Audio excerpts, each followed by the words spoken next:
My name is Zachary Brooks, and I'm about to tell you how 2 decades of trust and genuine business relationships became the foundation for the most satisfying comeback in construction industry history. The story begins in 2001 when I graduated with a degree in civil engineering from a respected state university. Fresh out of college, I was eager to apply my knowledge to real-world construction projects and make my mark in an industry that literally built the infrastructure of our communities. My first job was with a mid-sized general contracting firm called Sterling Construction Group, where I started as a junior project engineer. The company specialized in commercial construction projects throughout the Midwest, from office buildings and retail centers to schools and municipal facilities. The work was challenging and educational. I learned about project management, cost estimation, subcontractor coordination, and the complex logistics of moving construction projects from blueprints to completed buildings. More importantly, I began to understand that construction is fundamentally a relationship business where trust and reliability determine long-term success.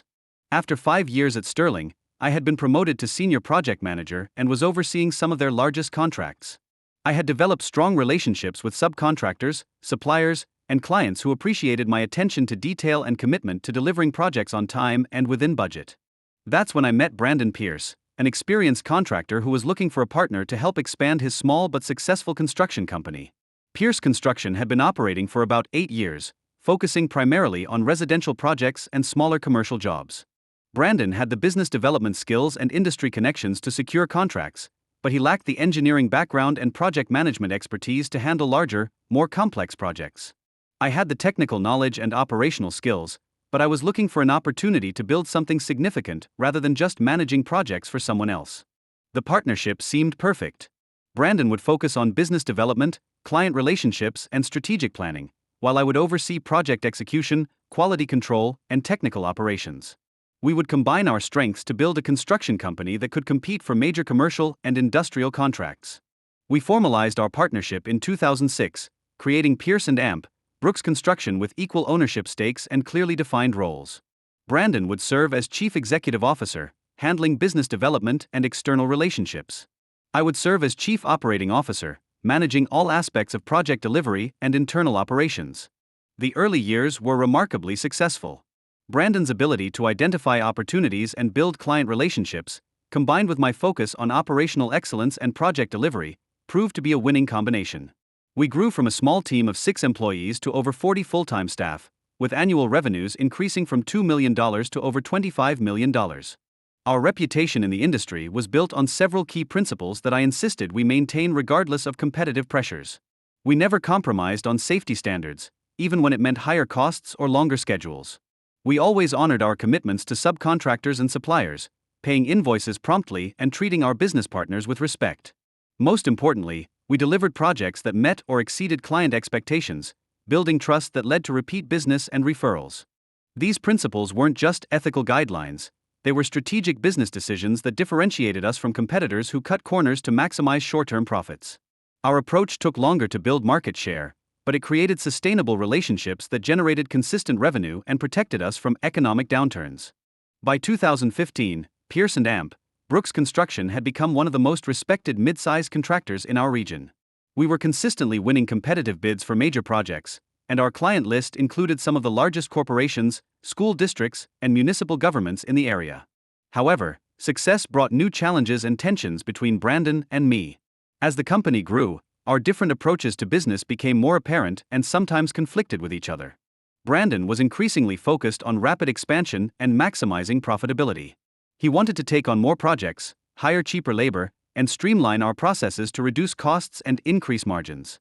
His vision was to grow Pierce & Amp, Brooks into a regional powerhouse that could compete with the largest contractors in the Midwest. I was more concerned with maintaining the quality standards and relationship-focused approach that had built our reputation. I believed that sustainable growth required careful attention to project quality, employee development, and long-term client satisfaction. My priority was building a company that would thrive for decades rather than maximizing short-term financial returns. These philosophical differences became more pronounced when we were approached by a major national construction conglomerate that wanted to acquire Pierce & Amp, Brooks. The offer was substantial, valuing our company at nearly $40 million, which would have provided both Brandon and me with significant financial returns on our investment.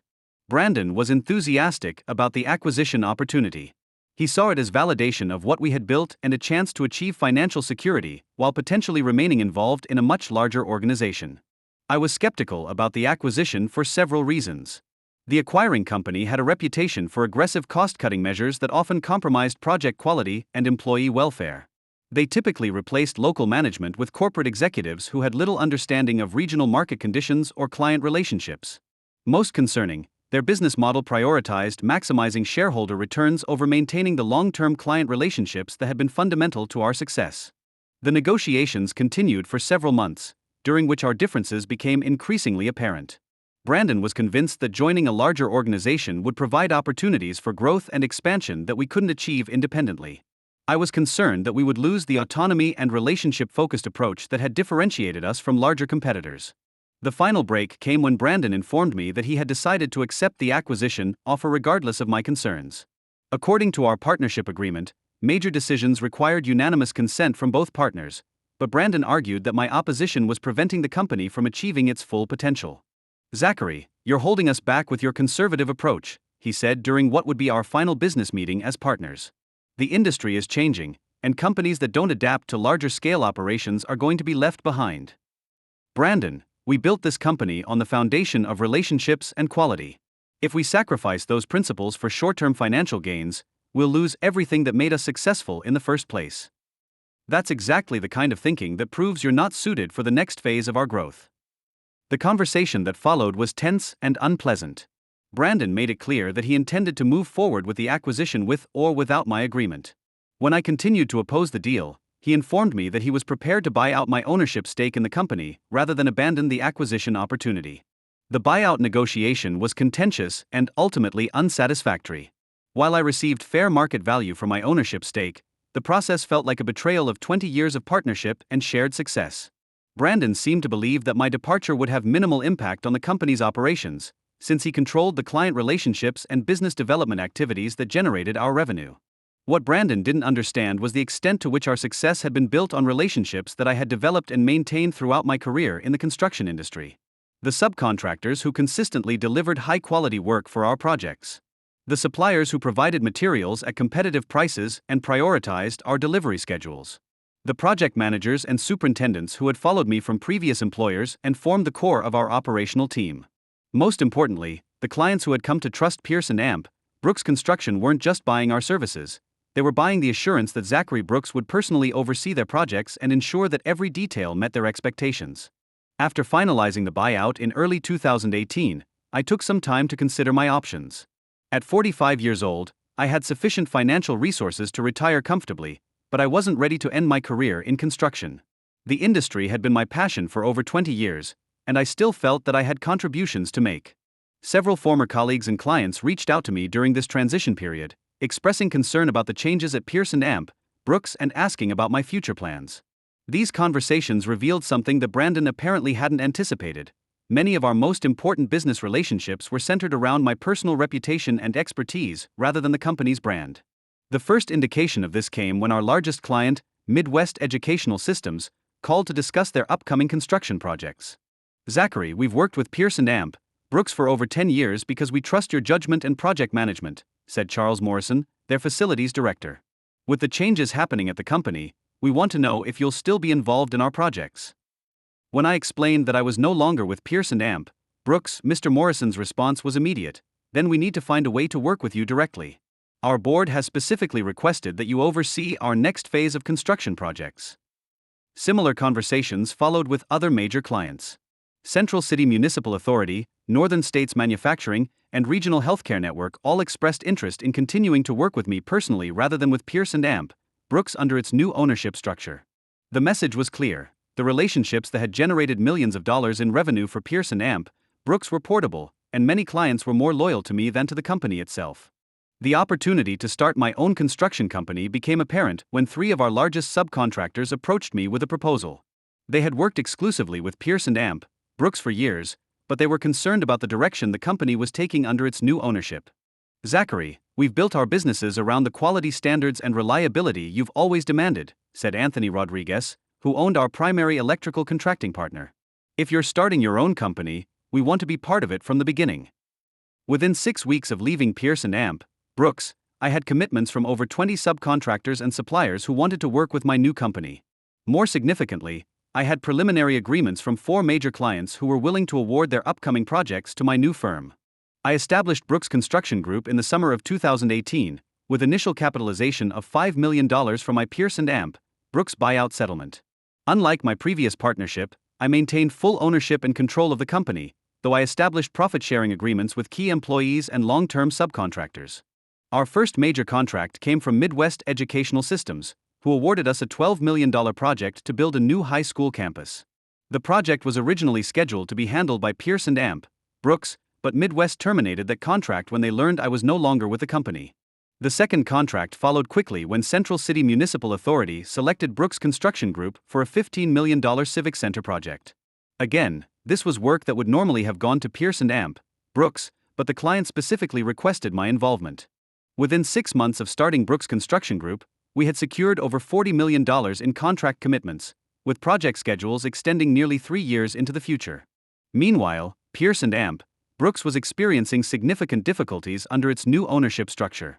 The acquisition had been completed as planned, but the corporate owners had implemented cost reduction measures that compromised the quality standards and client relationships that had made the company successful. Several of their major projects experienced delays and cost overruns when subcontractors who had previously provided reliable service began experiencing quality problems under pressure to reduce costs. Client complaints increased as project deliveries failed to meet the standards that Pierce & Amp, Brooks had historically maintained. Most damaging, Brandon discovered that many of the client relationships he thought he controlled were actually dependent on my personal involvement and reputation. When existing clients completed their current projects, they didn't renew their contracts with Pierce & Amp, Brooks. Instead, they sought out Brooks Construction Group for their future construction needs. The industry network that had taken 20 years to build proved to be remarkably cohesive and loyal.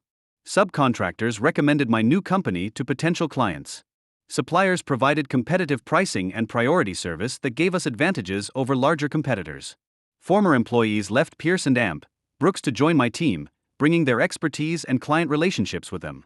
By 2020, Brooks Construction Group was handling $50 million in annual revenue, while Pierce & Amp, Brooks had declined to less than $15 million annually. The corporate owners who had acquired the company were struggling to maintain profitability and were actively seeking to sell their investment. The most satisfying moment came when Brandon called me personally to discuss the possibility of Brooks Construction Group acquiring some of Pierce & Amp, Brooks' remaining contracts and client relationships. "Zachary, I think I may have underestimated the impact of your departure on our business," he admitted during our phone conversation. "Several of our clients have specifically asked if there's a possibility of working with you again." Brandon, when we built Pierce & Amp, Brooks together, it was based on relationships and trust that took years to develop.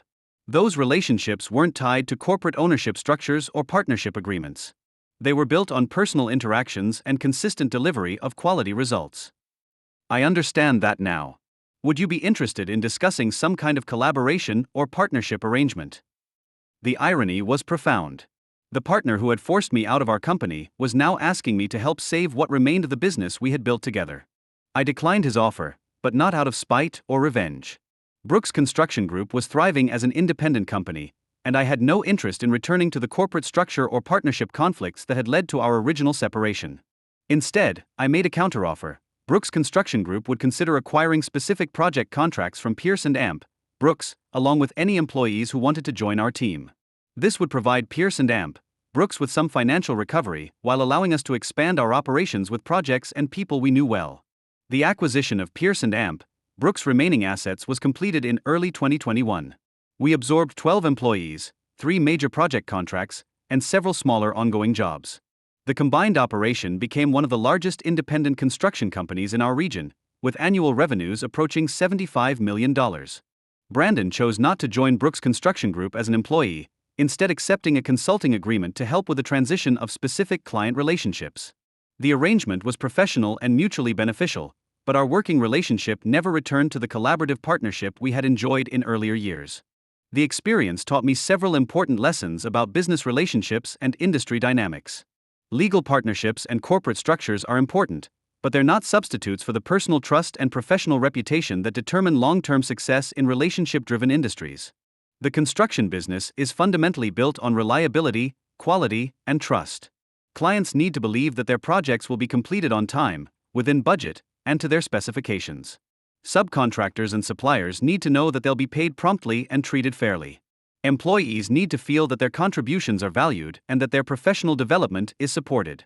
These relationships can't be transferred through acquisition agreements or corporate restructuring. They have to be earned through consistent performance and maintained through ongoing personal interaction and mutual respect. Today, Brooks Construction Group employs over 60 people and handles projects throughout the Midwest. We've maintained the relationship-focused approach that originally made Pierce & Amp, Brooks successful, but with the operational independence and financial stability that comes from avoiding corporate ownership and partnership conflicts. The company has become a case study in how industry relationships and personal reputation can provide competitive advantages that are more valuable than capital resources or corporate infrastructure. Most importantly, the experience demonstrated that ethical business practices and long-term relationship building aren't just morally correct approaches to conducting business. They're strategic advantages that can provide protection against competitive pressures and economic uncertainties. Brandon eventually started a new construction company focused on residential development, where his business development skills and client relationship abilities have found successful application in a different market segment. Our professional relationship has evolved into mutual respect for each other's strengths and accomplishments, without the conflicts that made our business partnership unsustainable. The construction industry taught me that the most valuable assets in any business aren't the equipment, contracts, or financial resources that appear on balance sheets. The most valuable assets are the relationships, reputation, and trust that take years to build but can provide decades of sustainable competitive advantage. Sometimes the most important business decision is recognizing when those relationships are strong enough to support independent success, rather than compromising them for short-term financial opportunities or partnership agreements that don't align with long-term values and objectives. 20 years of relationships proved stronger than any contract, and that foundation became the basis for building something better than what we had lost.